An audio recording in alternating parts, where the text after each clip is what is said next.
Hi, everyone. Thanks for joining us today for episode 23 of Better Humans at Work. And it's a really fun, exciting episode for a couple of reasons. One, it's your first time having me as a host. I've been a guest before I joined Mattingly Solutions, but it's my first time hosting. I'm really excited to be here with y'all today. And then another reason is we're kicking off a series of that's going to be a part of Better Humans at Work. So as a lot of you probably know, Victoria and I have been working on our book, Inclusalytics, How DEI Leaders Use Data in Their Work.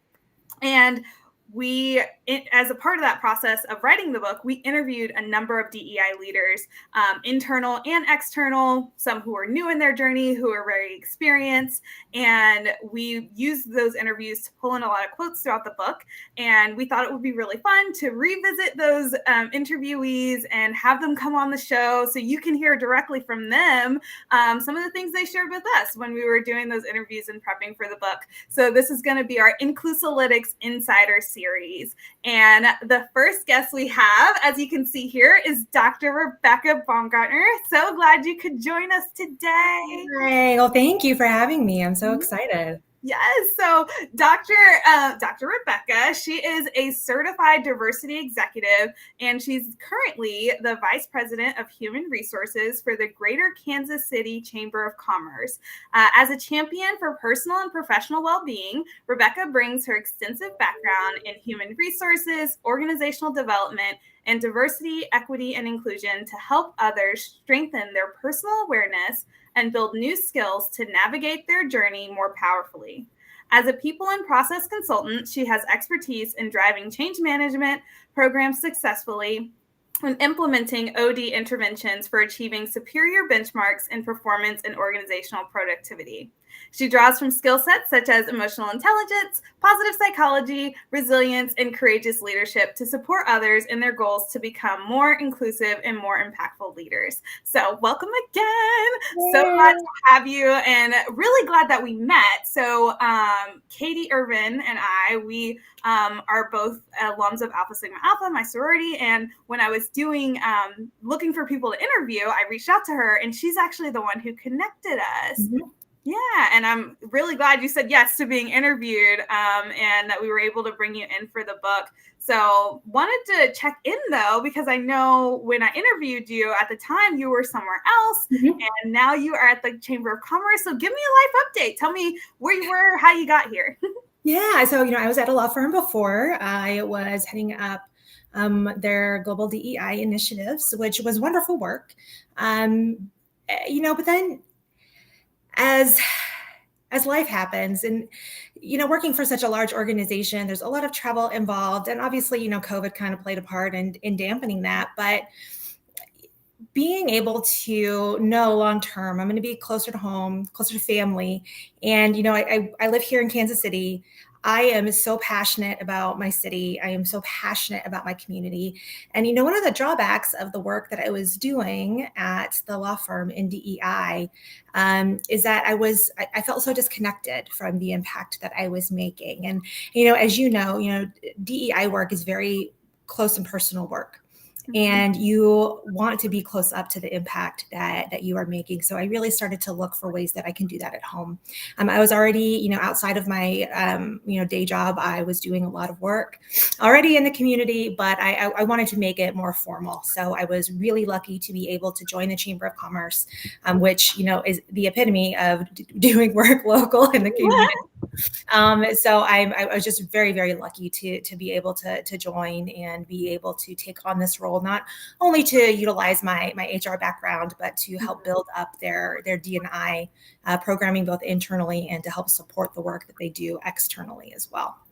Yeah. So tell me more about that. What does your role look like now with the Chamber? Mm-hmm. So what I'm doing right now is I am working on helping them build some inclusive and equitable policies internally. They've never had HR before. They've contracted some of the work out externally, and she has done a wonderful job. But they definitely need some of that support before, really focusing on culture building. which is, so important. It's something that I am very passionate about. And it is such a great group, and it's such a wonderful team. And I have been welcomed with open arms ever since I stepped foot. And so it's been a wonderful group to work for. And then on the flip side of that, one of the great things too is the work that they do for the Kansas City community is unbelievable. It is such important work. And to be able to be up close to that, things that they're doing for, inclusive prosperity and access to capital for underserved and underprivileged communities, business to education, really building on bolstering the real world learning and the access to affordable daycare, to, good education opportunities here in, our urban core. It's amazing. It's very inspiring work. And I am so, so grateful that I can really be involved in that in a meaningful and impactful way. Yeah, no, it sounds like really incredible work. We'll have to chat about it some more sometime. I want more details, but you obviously have this passion. You're doing some work with the chamber, and I know you mentioned previously you were doing work in the community as well. What other work outside of the chamber have you done in the KC community? So one of the really great things that we have here is we have this wonderful group called Race, Equity, and Inclusion Kansas City. And it is born out of this groundwater workshop called Race, Equity, and Inclusion that is funded by a grant from a local organization called the Kauffman Foundation. Yeah. And it is managed by this wonderful husband-wife team, Stephen E. and Rodney Smith.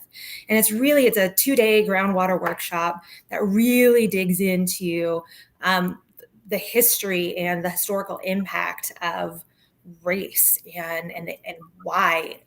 And we call it the so what, right? Like, why is it important? The historical impact of policies, laws, and, the things that you don't really learn in school. We learn about, a lot about racial covenants and the fact that they still exist in so many of our cities right now. The history of redlining and segregation, the really ugly stories that you don't learn in school. And it's extremely eye-opening. And because of the great grant that we got from the Kauffman Center, these groundwater workshops are offered for free here in our community. And so they've been doing that for many, many years now. And alumna of the program are now able to, we have this program called REIKC, and we put together these additional learning opportunities. We put together these events.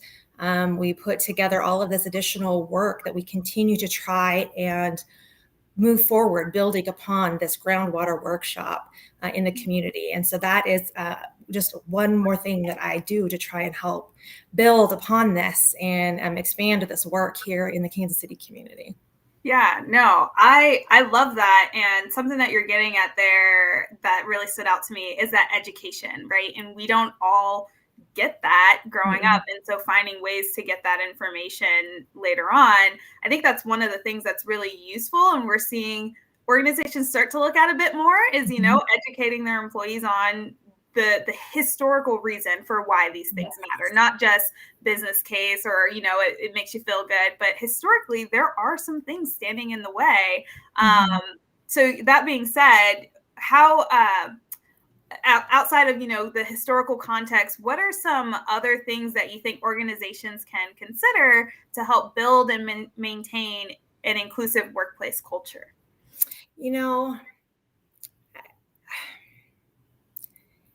There are so many things. And I think that for the most part, I think a lot of organizations have good intent. Yeah. Right? Like, I think they have good intent. I just think the execution of it can be very jaded. And I think they have blinders on sometimes. And I think that they tend to hold back. Coming from, some organizations where they are extremely conservative, they are very hesitant and almost scared to really kind of go all out on some of these issues, especially since the murder of George Floyd. They really want to be seen as, leaders in social justice and equity, but they just don't go far enough. And that does more harm than good in the long run, right? They become those performative allies. They'll put out a statement that, just kind of toes the line, and then that's it. And that really alienates your team, and it really alienates your clients as well, any customers that you may have, let alone your team, more than anything. So, one of the big things that I would say to organizations is you can't have one foot in and one foot out. Like, you have to be in or out, and you have to do it all the way. Otherwise, you're shooting yourselves in the foot. And I think that the culture, and we hear this all the time, it comes from the top. That message has to be clear from the top. The statement you put out can't be from your chief marketing officer. It can't be from the chief diversity officer. It has to come from the president, and it has to come quickly. It can't be a statement made by board. It has to be signed by the president. It has to come out soon. And then there has to be action behind it. It can't just be put out there and then nothing really happens. Or you say, yeah, then we're going to donate some money to this organization, and then nothing else happens. There has to be some kind of systemic change that actually addresses the root cause in a way that you can measure it and you can follow up on it. Otherwise, it's another one of those performative ally statements, and you're going to be seen as inauthentic and as just another person who's blowing smoke.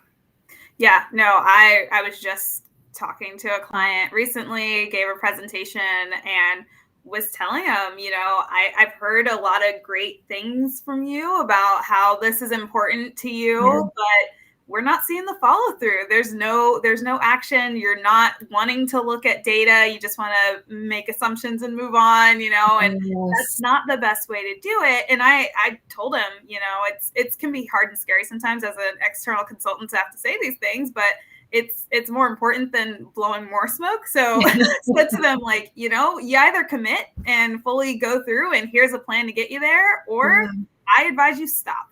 Yeah. Don't keep bringing me in. Or just stay out of it altogether. Back away and sit and remove it from your website, right? Because, like you said, leaving it there and having it halfway, or it's very not only performative, but it's harmful. So something go ahead. No. Well, and I think another thing too is when organizations put so much effort and thought into, the external statement, but then they do nothing internally. Yeah. And, it's when they don't realize that there is real harm done to the team. They don't leave this stuff doesn't just, shed like skin when they come into the office, right? It's not, they don't take it off like their coat and then everything's hunky dory and it's just all work all the time. It's, this is embedded into people's skin and into people's psyche. People of color, even people who are proximate to people of color, this is very traumatic and can be very triggering to them. And this isn't something that they just leave when they come into the workplace. So making sure that they are providing adequate and supportive environments internally to at least talk about it, to have conversations, to work through this together, and to say, yes, this is a very terrible thing that has happened. Let's talk about it. And let's talk about how this is impacting you in your work. We're here for you. We hear you. We see you. Mm-hmm. You don't need to fix things for them. You just need to listen and to let them know that you hear them. I love that. Right? Like people think that you need to be able to fix the problems for them or agree with, their political stance. No, you just need to hear them and to let them know that you hear them. Yeah, that's such a big key. You just gotta listen, right? Mm-hmm. That's where it starts. And something you and I both touched on a little bit, but also helps with the listening is collecting data, right? Yeah. So when the book, right, that was our big focus is how are you using data in this work? And it's so fascinating to me how there are still so many places that are afraid of data. They don't want to collect it. They're afraid of releasing it. They don't know what to do with it. So yeah, what's been your experience? How do you feel about data? What have you seen with data? Let's dive into that. Yeah, well, and I am so surprised at how many organizations don't collect data. Mm-hmm. Or if they do collect data, they don't do anything with the data. Yeah. And so you're like, well, why are you even collecting the data? Like, what's the point behind collecting it if you're not going to do anything with it? So, I've worked at places where they do collect data, and then, they run reports and they're like, here you go. But then, that's it. They don't do any kind of analyzing, and it's a check the box, right? Like, yes, we run these reports and that's it. I've been at organizations where they don't, right? It's just not something that they do. Because they don't either have the infrastructure to support collecting the data, or for lack of a better word, they're scared to collect the data because they don't want to know what story that data is telling.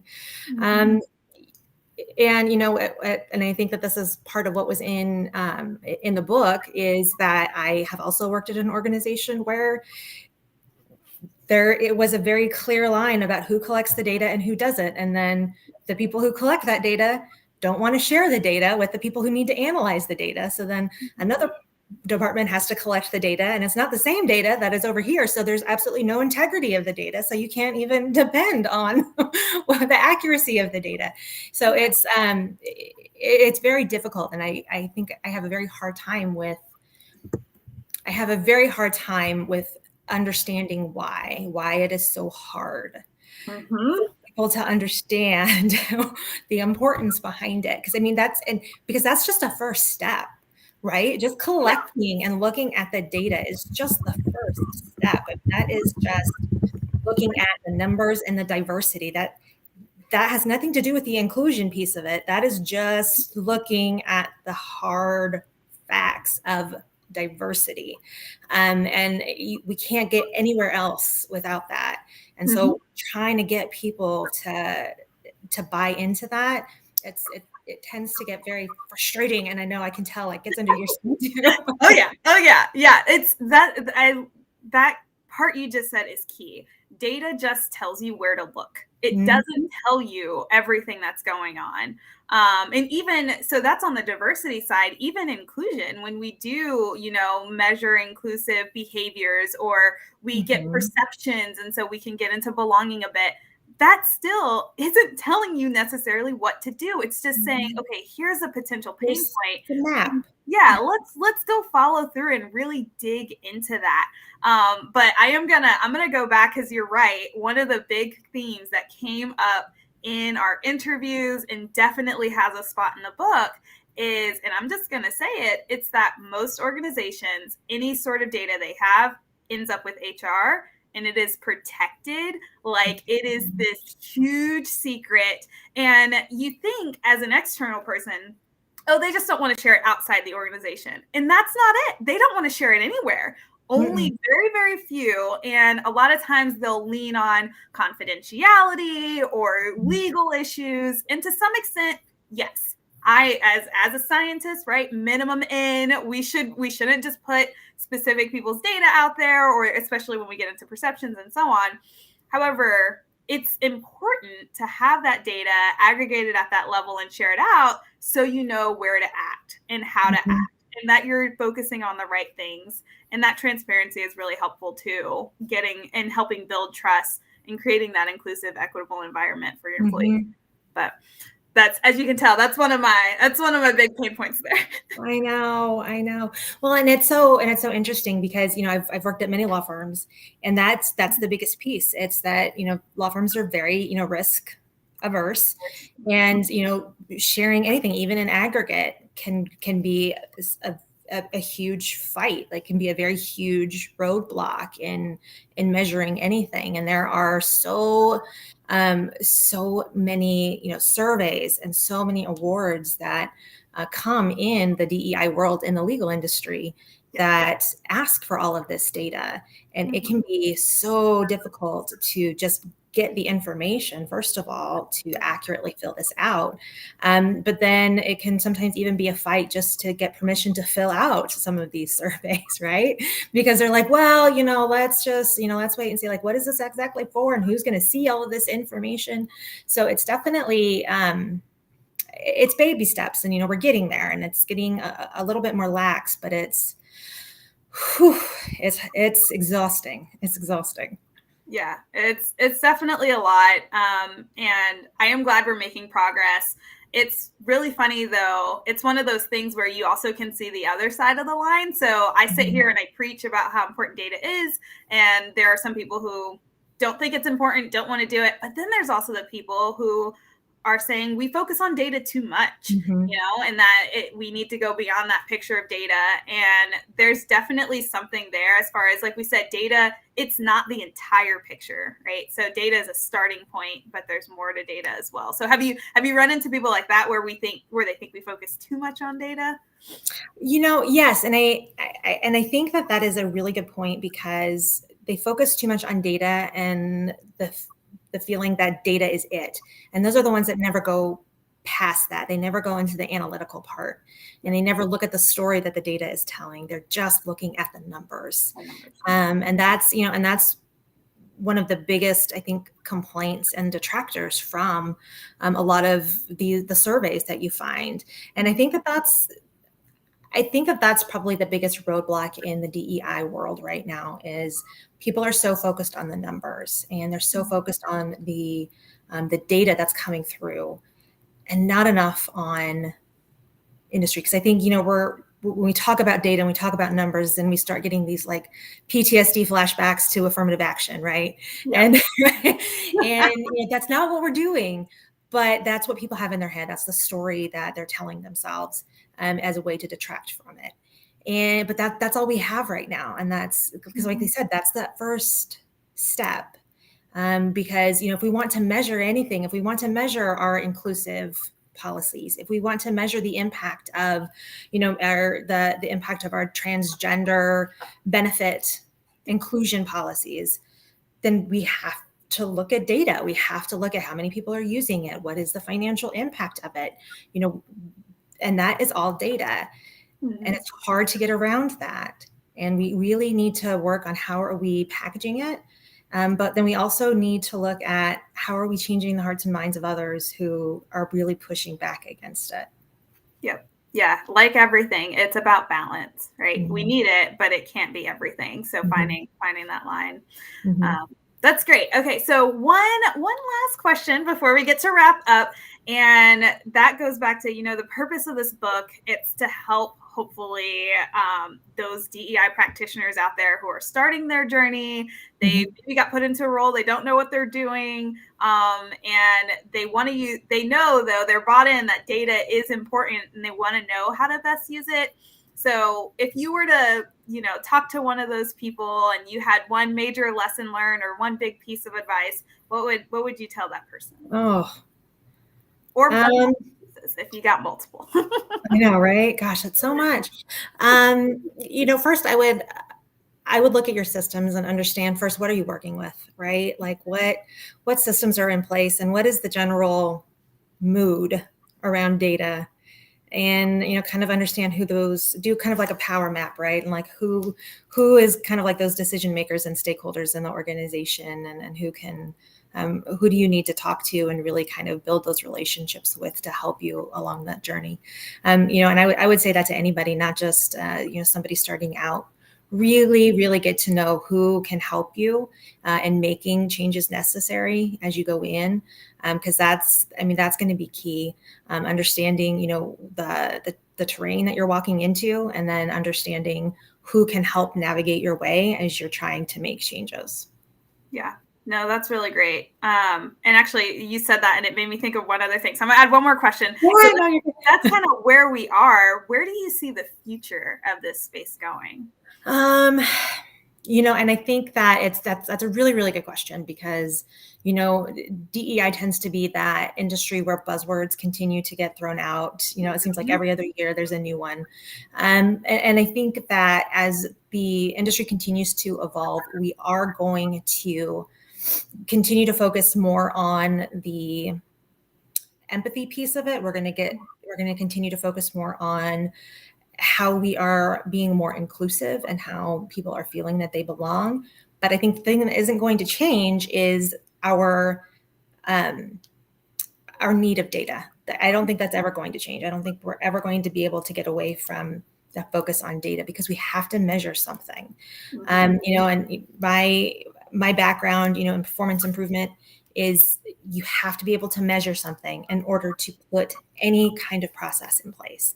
And then you need to be able to measure how that works in order to put some intervention in place to help make it better or to fix it. And then you need to evaluate it again. So we're always going to need that data piece, no matter where the trends are going to go.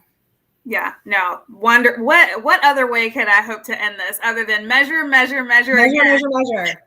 That's the key. That's all there is. Yeah. And I really love that. This has been really fun getting to catch up with you and chat. And thank you again for your first interview, where we have some amazing quotes from you in the book. Looking forward to getting that into people's hands late March, early April. That's our plan right now. I'm so excited. I can't wait. We're getting there. So that'll be really exciting. And thank you again for joining me today. Well, thank you so much. I really enjoyed this.